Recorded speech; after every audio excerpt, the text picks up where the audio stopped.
In this lesson, we are going to examine one of the most uncomfortable truths about human interaction. Relationships are never neutral.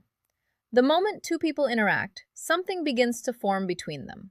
One person adapts more, one person waits more, one person becomes more invested. This happens before emotions are named, before roles are defined, and often before either person realizes what is happening. Power does not appear because someone wants control. It appears because interaction itself creates imbalance. And to understand why this feels so disturbing, we first need to look at why neutrality feels so convincing in the first place. Most people believe relationships begin in a neutral space. This belief comes from social ideas about equality, fairness, and mutual respect. We are taught that two people meet as equals and then build something together. In real life, early interaction disguises imbalance. At work, two colleagues may appear equal until one begins waiting for approval. In dating, two people may seem equally interested until one starts adjusting schedules. In families, siblings may be treated the same until one becomes responsible for emotional peace. Neutrality feels real because imbalance is quiet at first. It does not announce itself. It shows up as small adjustments that feel harmless until they accumulate. Power does not enter relationships loudly. It enters through adaptation.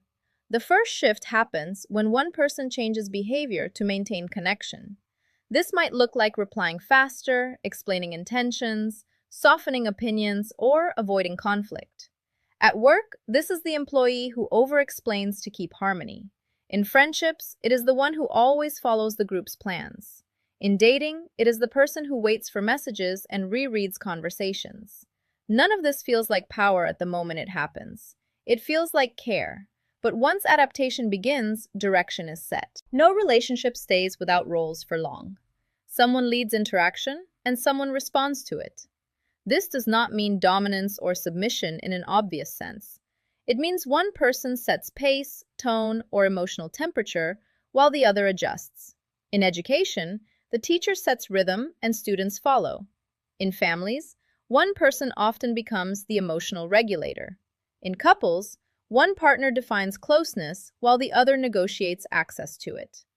These roles are not chosen, they emerge, and once they appear, they are reinforced through repetition. Ignoring power does not remove it.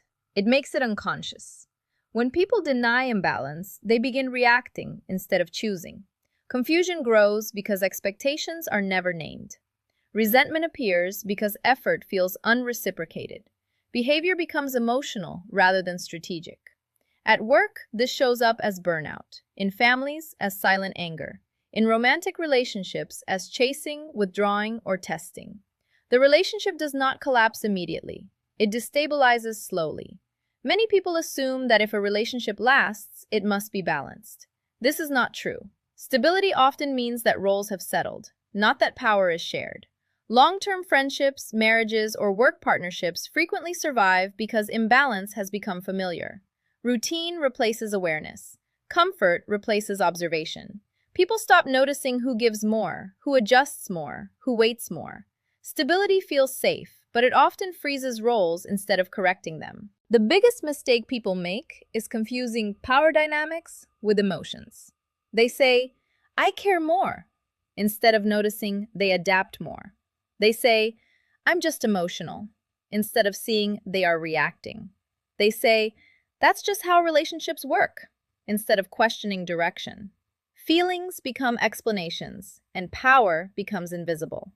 And when power becomes invisible, it controls the relationship entirely. For now, you are not asked to change anything. You are asked to observe. Over the next few days, notice who adapts first in your relationships. Who waits? Who explains? Who sets pace? Do not judge it. Do not correct it. Simply see it. In the next lesson, we will look at why power appears automatically and why resisting it makes relationships unstable rather than fair.